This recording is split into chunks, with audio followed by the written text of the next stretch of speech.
ছাত্র জনতা, আপনার তাওহীদি জনতা, আমাদের ভাইয়েরা, আমাদের বোনেরা রক্ত যে দিয়েছে, এটা সুনির্দিষ্ট কোন তন্ত্রমন্ত্র প্রতিষ্ঠা করার জন্য নয়।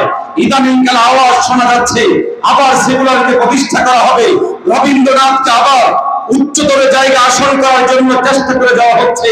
আমরা পরিষ্কার বলি, 24-এর আন্দোলন ছিল বৈষম্যের বিরুদ্ধে। সুতরাং এখন যদি ইসলামকে টুটি চেপে ধরার চেষ্টা করা হয়, ইসলামী জনতা জাগবে, তাওহীদি জনতা জাগবে। এদেশের আগামীর যে স্বাধীনতা, আজকের এই স্বাধীনতা একমাত্র ইসলামের জন্য হবে স্বাধীনতা। অতএব আমাদের কিছু দায়িত্ব এবং কার্য আছে। আপনি আমরা আমাদের জায়গা থেকে, তৃণমূল থেকে প্রস্তুতি গ্রহণ করতে হবে। আমাদের সমাজে, আমাদের পাড়া মহল্লায়, ইউনিয়নে, ওয়ার্ডে, থানায় ব্যাপকভাবে দাওয়াতি কাজ করতে হবে। আমাদের ভাইদের সামনে, বোনদের সামনে, জনতার সামনে বিষয়গুলো পরিষ্কার করে আনা জরুরি। আপনারা বিগত বিভিন্ন সময়ে কখনো 5 বছর শাসন দেখেছেন, কখনো 9 বছর শাসন দেখেছেন, বিভিন্ন শাসন দেখেছেন, কিন্তু ইসলামী শাসন দেখেননি।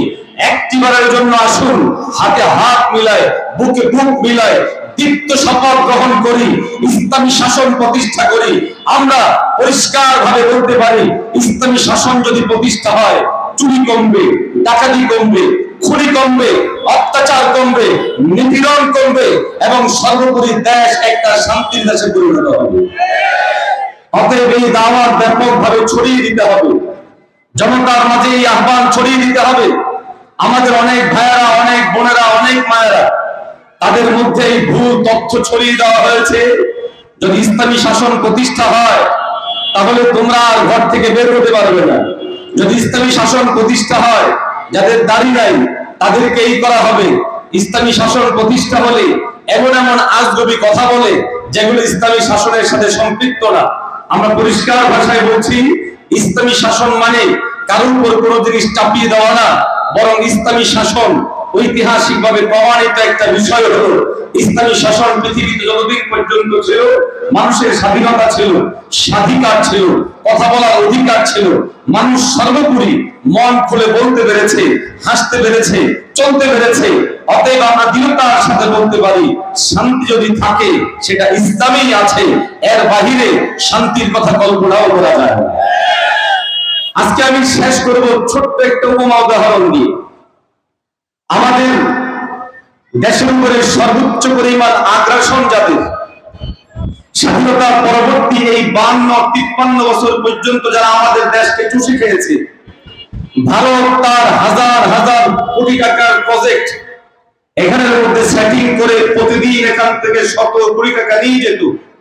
আজকে 2024-এর আন্দোলনের মাধ্যমে যখন তাদের সেই ধান্দা বন্ধ হলো, যখন হাজার হাজার কোটি টাকার সেই প্রজেক্ট গুলো বন্ধ হয়ে গেল, ভারত এবং তার দোসরেরা 2024-এর 5ই আগস্টের বিকাল থেকে শুরু করেছে, বাংলাদেশে একটা হিন্দু বাঁচতে পারবে না। তাদের এই কথার সাথে সায় দিয়েছে প্রধানমন্ত্রী ছিলে জয়, প্রধানমন্ত্রীও সেখান থেকে ইন্ধন জুগিয়েছে। গোটা দুনিয়ার হিন্দুত্ববাদী সমস্ত মিডিয়াগুলোকে বাংলাদেশের দিকে তারা মুভ করে দিয়েছে। এখান থেকে বিভিন্ন বিক্ষিপ্ত বিচ্ছিন্ন ঘটনা, রাজনৈতিক বিভিন্ন বিক্ষিপ্ত ঘটনাকে ধর্মীয় দ্বন্দ্ব হিসাবে, ধর্মীয় সংঘাত হিসেবে আখ্যা দিয়ে এই জিনিস সাব্যস্ত করতে চেয়েছে হিন্দুরা নিরাপদ না, বিধর্মীরা নিরাপদ না। ইসলামী আন্দোলন বাংলাদেশের বিভিন্ন কর্মীরা, যুবকেরা, ছাত্র আন্দোলনের ভাইয়েরা, মুজাহিদ কমিটির ভাইয়েরা, আমাদের ওলামায়ে কেরামগণ পরিষ্কার ভাবে প্রমাণ করেছে, এদেশে একজন মুসলমানের যেমন অধিকার আছে, হিন্দুর অধিকার আছে। একজন মুসলমান যেমন থাকবে, হিন্দু থাকবে। একটা মন্দিরে আমরা হামলা হতে দেইনি, একটা ব্যক্তির উপর আঘাত হতে দেইনি। অতএব এই কথা দ্বারা পরিষ্কার হচ্ছে, ইসলামের কাছে মুসলমান নিরাপদ, ইসলামের কাছে হিন্দুরা নিরাপদ, ইসলামের কাছে বৌদ্ধরা নিরাপদ।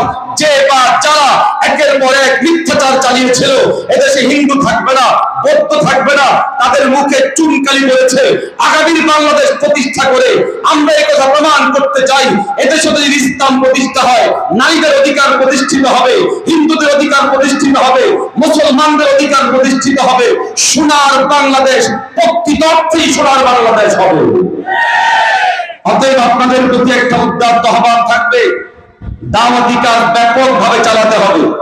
ওলামা মাশায়েখ থেকে তৃণমূল পর্যন্ত দাওয়াতি কাজ চালান, থানায়, ইউনিয়নে, ওয়ার্ডে, গ্রামে, প্রত্যেকটা ব্যক্তির ঘরে ঘরে, এমনকি প্রত্যেকটা ব্যক্তিতে ইসলাম আন্দোলনের ভাইরা আপনারাও দাওয়াতি কাজে ছড়িয়ে পড়েন, একেবারে প্রত্যেকটা জনে জনে এই আওয়াজ পৌঁছায় দেন। যুব আন্দোলনের ভাইরা এদেশের যুবকদেরকে প্রস্তুত করতে হবে। আজকে ভারতীয় সরকার তাদের সেনাবাহিনীদেরকে অর্ডার দিচ্ছে বাংলাদেশের দিকে নজর করার জন্য। অতএব 56,000 এই বর্গ মাইলের এক একটা ইঞ্চি মাটিকে রক্ষার জন্য আপনি জাগতে হবে, আমাকে জাগতে হবে, তরুণদের জাগতে হবে, যুবকদের জাগতে হবে। আমরা এমন একটা শিশাডালা প্রাচীরের মতো জাগবো, আমার দেশের দিকে কোনো আঙ্গুল যদি কোনো উঁচু হয় সেই আঙ্গুল আমরা ভাঙবো, পুরো চোখ যদি কোনো তাকায় সেই চোখ উপড়ে ফেলে হলো স্বাধীনতার সার্বভৌমত্ব রক্ষার জন্য কারা কারা করেছেন এটা হাত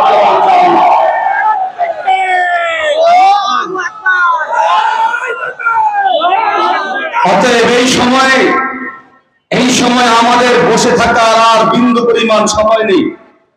আমাদের সময় এখন কাজের। প্রত্যেকে যেই যে সেক্টরে দায়িত্ববান আছি সেই দায়িত্বশীলতার জায়গা থেকে ছড়িয়ে পড়ুন।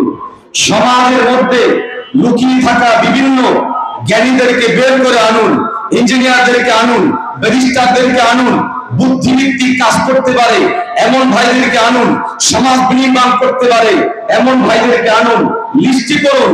আমরা সবাই একসাথে আগামীর বাংলাদেশ গড়ব ইনশাআল্লাহ। আল্লাহ এই দেশকে যাবতীয় চক্রান্ত ষড়যন্ত্র থেকে হেফাজত করেন। আল্লাহ এই দেশের জনতাকে হেফাজত করেন। এই দেশের তাওহীদি জনতার যে হৃদয়ের স্বপ্ন ইসলামের পতাকা পথ করে উড়বে, সেই জিনিস যেন আমরা দু চোখে দেখে যেতে পারি, আল্লাহ সেই স্বপ্নকে বাস্তবায়ন করেন। আমিন। ওয়া আখিরু দাওয়ানা আলহামদুলিল্লাহি।